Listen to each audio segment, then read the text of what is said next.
नमस्कार शेतकरी मित्रांनो, आज आहे गुरुवार दिनांक 18 जून 2026। मित्रांनो, राज्यामध्ये शेतकऱ्यांवर या ठिकाणी मोठं संकट आपल्याला पाहायला मिळतंय। मित्रांनो, राज्यामध्ये पावसाची परिस्थिती आपल्याला अतिशय बिकट पाहायला मिळते। कोणत्या तारखेपासून राज्यामध्ये पावसाला सुरुवात होणार आहे व आज रोजी राज्यातील कोणकोणत्या जिल्ह्यांमध्ये तालुक्यांमध्ये या ठिकाणी पाऊस होणार आहे ते आपण या व्हिडिओच्या माध्यमातून सविस्तर आढावा घेणार आहोत। तत्पूर्वी तुम्हाला विनंती आहे मित्रांनो, तुम्ही आपले व्हिडिओ पाहताय परंतु आपल्या चॅनलला सबस्क्राइब करत नाही, त्यामुळे आताच आपल्या डिजिटल शेतकरी YouTube चॅनलला सबस्क्राइब करून घ्या। व्हिडिओला लाईक देखील नक्की करा। तुमच्या भागात पाऊस झाला असेल किंवा तुम्ही हा व्हिडिओ कुठल्या ठिकाणावरून पाहताय, तुमच्या भागामध्ये पेरणी झाली आहे की नाही आपल्याला कमेंट मध्ये नक्की कळवा। तर आज आहे 18 जून 2026। आज जर या ठिकाणी विचार केला मित्रांनो, तर या ठिकाणी विदर्भामध्ये नागपूर, भंडारा, गोंदिया या जिल्ह्यामध्ये आपल्याला हलक्या मध्यम स्वरूपाचा पाऊस पाहायला मिळतोय।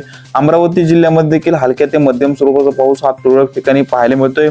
तर उर्वरित विदर्भातील जिल्ह्यांमध्ये पूर्णपणे हवामान हे कोरडं पाहायला मिळते, कुठल्याही प्रकारचा पाऊस हा पाहायला मिळत नाही।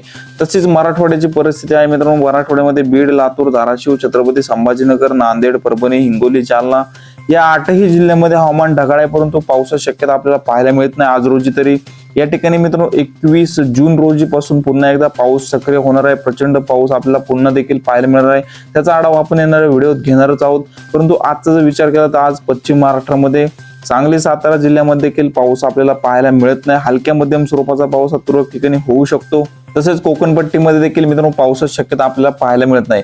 आज जर मित्रांनो 18 जूनचा संपूर्ण राज्याचा विचार केला तर या ठिकाणी विदर्भामध्ये नागपूर, भंडारा, गोंदिया, चंद्रपूर तसेच अकोला, अमरावती या जिल्ह्यामध्येच आपल्याला हलक्या मध्यम स्वरूपाचा पाऊस पाहायला मिळू शकतो। तसेच नंदुरबार व जळगाव जिल्ह्यामध्ये आपल्याला मध्यम ते जोरदार स्वरूपाचा पाऊस पाहायला मिळणार आहे। तसेच या ठिकाणी पुणे, सातारा या सांगली या जिल्ह्यामध्ये हलक्या ते मध्यम स्वरूपाचा पाऊस पाहायला मिळू शकतो। तर मराठवाड्यामध्ये मित्रांनो कुठल्याही प्रकारचा पाऊस आपल्याला पाहायला मिळत नाही।